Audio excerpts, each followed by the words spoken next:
Ons gesels vandag 'n bietjie agri-versekeringsake en dit met King Price se Wynand van Vieren. Goeiemôre Wynand. Môre François. Hoe gaan dit met jou? Nee, baie goed man. Mooi man. Hoor hierdie produk van julle het absoluut die boere in rep en roer. Wanneer het julle met agri-versekering begin? So ek kan dit nie glo nie, maar dit is al in 2019, dit is nou 7 jaar en man, ons is so trots daarop. Ons het nou net so kort van 5000 boere se agri-versekering al oorgevat. En ons gaan net ons pad het om die beste te doen vir die boere. Verseker julle enige boerdery? Enige boerdery. Ek was nou daar in Frankfurt gewees, lekker by die boerevereniging.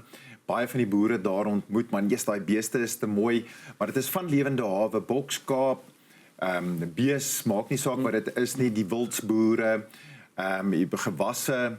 Ons doen nie graan, ons doen nie hoenderboere, vrugteboere, so wat jou boerdery ook al is, King Price kan dit doen. Ja. Nou hoekom skuif so baie boere hulle versekering na King Price? François, dit is eenvoudig. Ons hoofaktuaris by King Price is 'n boer. Hy boer ook. Hy verstaan boerdery. Ons kom nie by 'n boer aan en dan weet ons nie wat nodig is daar nie. Ons vat die spesifieke behoeftes van die boer, spesifieke risiko's en maak seker die makelaar kan dit vir hom so struktureer.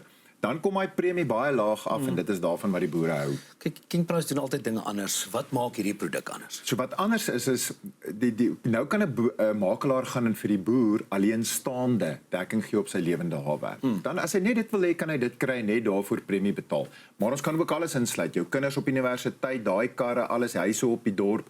So ons maak dit so jy weet, die struktuur daarvan kan wees soos wat die boer dit nodig het, en dan aan die ander kant het ons pay as you farm. Daai stroopers en trekkers wat vir 7 maande of dalk langer in die store staan, ons plot jou plaas, ons weet dit, jy het niks om daaroor te doen nie, en aan die einde van die jaar gee ons jou daai groot premie terug. Daar's van die boere wat 'n paar R100,000 terugkry, wat jy vir jou polisse gebruik op oor die volgende 2,5 maande. Hulle hou daarvan, ons maak die premie goedkoop. Toe dan het jy dit so gesels Wynand van Vieren oor King Price se agri-versekering.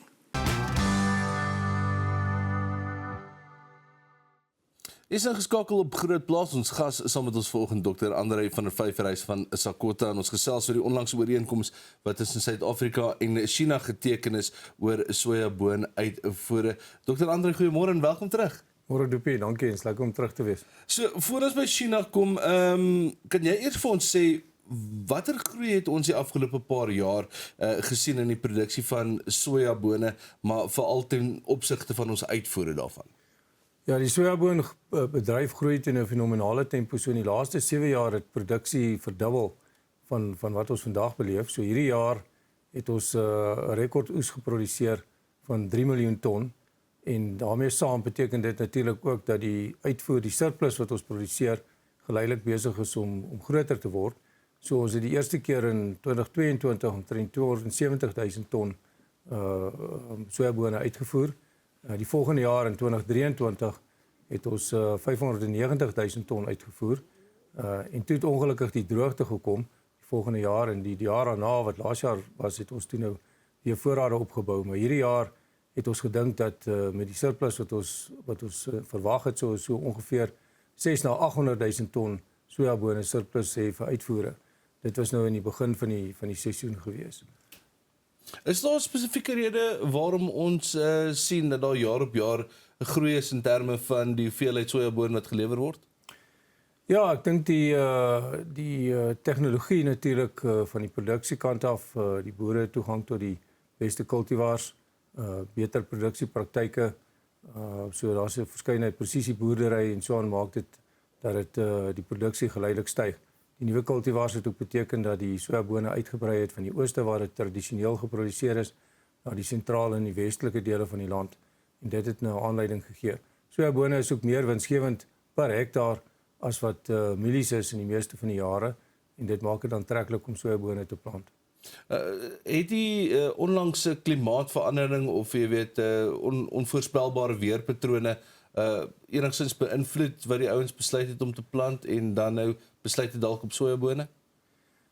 Nee, eintlik nie, want sojabone doen besonder goed en ja, in die begin was daar gewees die kultivars wat vir natter, koeler omstandighede was in die ooste, maar nuwe kultivars is ontwikkel vir die warmer, droër omstandighede. So dit beteken dat hulle baie vinnig aangepas by hierdie omstandighede. So daar was jare gewees wat dit te veel gereën het en te min gereën het en so aan, wat 'n bietjie van 'n impak gehad het, maar as jy kyk na die tendens van die produksie, dan sien ons dat die produksie het net bly styg. So die aanpassings is daar. So ja, daar is seker klimaatimpakte, maar dis korttermyn van seisoen tot seisoen en miskien net 'n maand of 2 in 'n seisoen, maar nog steeds het die produksie fenomenaal gegroei. Andre, jy het nou vir ons 'n paar groot syfers ook gegee. Ons weet reeds die volumes gaan nie realiseer nie, maar wat is die kortlikse redes daarvoor? Ja, hierdie jaar het ons ongelukkig gesien dat die reën het baie laat aangehou en so ons het die sojaboon-oes laat van die land afgehaal. Nou die ideale tyd vir sojabone om uitgevoer te word is hierso so April, Mei, Junie se kant. As dis die tyd wat ons mees kompeterend is in die internasionale mark. So omdat ons toe net die sojabone laat afhaal het, kon ons nie werklik waar dit betyds by die hawe kry nie. Daar's ook verdere kompetisie in die hawe. Ons tradisioneel voer ons mielies uit. So die uitvoerterminale verkies eintlik mielies want dit is groter volumes. So dit het ook 'n verdere druk op het geplaas. En dan ook het die plaaslike vraag baie gestyg.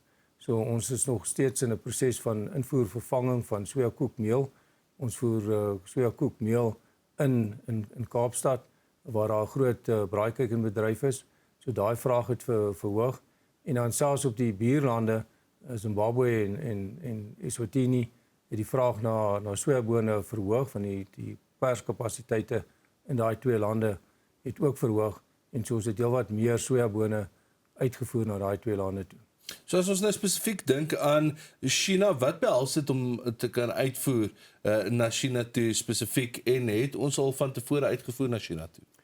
Ja, China het verskillende fitosanitêre vereistes, 'n hele klomp van hulle. So ons het al hier in 2022, 21 se kant begin onderhandel en in 22 het die minister tussen die twee ministers 'n ministeriële regeringsooreenkoms gesluit vir die protokol van die uitvoer van ons sojabone na China toe. En dit het 'n hele klomp vereistes, natuurlik fitosanitêre vereistes wat ons aan moet voldoen. Ons moet ook selfs toetse doen elke jaar om seker te maak dat sekere van daai plantsiektes nie voortbestaan nie.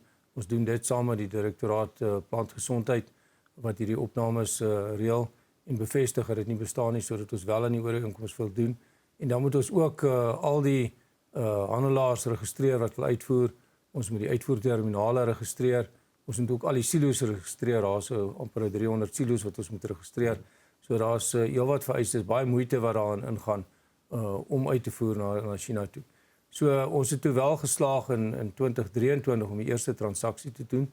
3 skepe of 147,000 ton is uitgevoer van ons af na China toe. Dokter, ons gaan nou weer terug wees met jou en dan gesels ons 'n bietjie verder. Dis ons gas op Groot Plaas volgend, Dr. Andre van der Vyver van Sakota. Ons is terug op Groot Plaas net hierna. Is ingeskakel op Groot Plaas. Ons gas saam met ons vanoggend Dr. Andre van der Vyver. Ons gesels oor die onlangse ooreenkoms tussen Suid-Afrika en China wat geteken is oor sojabone uitvoere. Nou Andre, ons het so 'n bietjie nou al geraak aan China, maar wat spesifiek maak China so belangrik en kan jy ons dan 'n bietjie vertel wat die belangrikheid is van hierdie tipe transaksie? Ja, China is die grootste invoerder van sojabone in die wêreld. Hulle voer ongeveer hierdie jaar 115 miljoen ton sojabone in. As jy dit vergelyk met ons produksie wat maar 3 miljoen ton is, dan is hulle werklik waar dominerend in die invoermark en in die wêreldmark. Maar dit is altyd lekker om 'n groot invoerder te hê as deel van die markte wat jy kan teiken. So groot transaksies bring ekonomieë van skaal wat belangrik is. Jy kan jou bote oplyn, jy kan jou logistiek organiseer. En dit help baie met die koste beperkings en beter tariewe en so voort wat jy kan beding. So en natuurlik as jy die transaksie of 'n kliënt soos daai dan bou dit verhoudinge ook as jy jaar na jaar of gereeld na so 'n kliënt toe kan uitvoer. So dis hoekom hy so spesiaal is. So en omdat dit 'n groeiende sojaboonbedryf is, is dit vir ons van waarde om so 'n kliënt agter ons te hê. Ons voer ook uit na kleiner lande toe wat net so belangrik is, maar jy is aangewese regtig op 'n groter land om jou te ondersteun. Nou, jy het so vinnig gepraat oor tariewe. Ek verstaan ook dat China het onlangs Suid-Afrika ingesluit by hulle zero of 'n nul tarief program met die naam Non-Reciprocal Zero Tariff Treatment vir Afrika lande. Wat presies is dit? Ja, hulle het al 'n paar jare ooreenkoms met Afrika lande dat hulle zero teen zero tariewe kan uitvoer na China toe. Maar ons was altyd uitgesluit daarvan.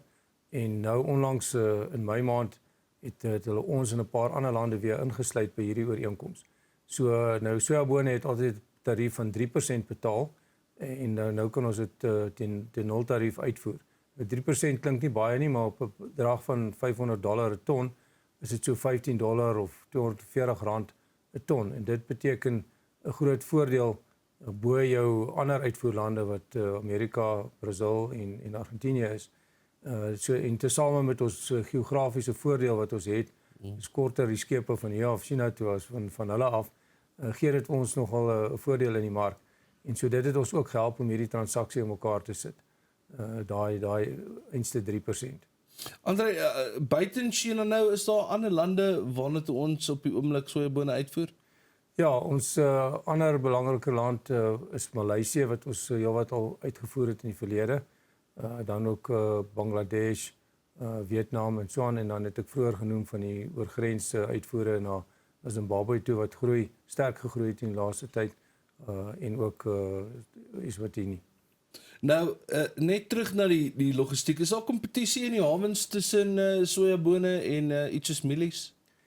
Ja, ek het vinnig daarna verwys as gevolg van die voorkeur en die volgorde van wanneer die produkte reg is om uitgevoer te word, moet jy meeding vir jou uitvoer kapasiteite in die hawe. Ons het beperkte kapasiteite, soos daar 2 groot oeste is of 1 oes groot is, soos dan die mielies ook gewoonlik groot want hulle is in dieselfde siklus.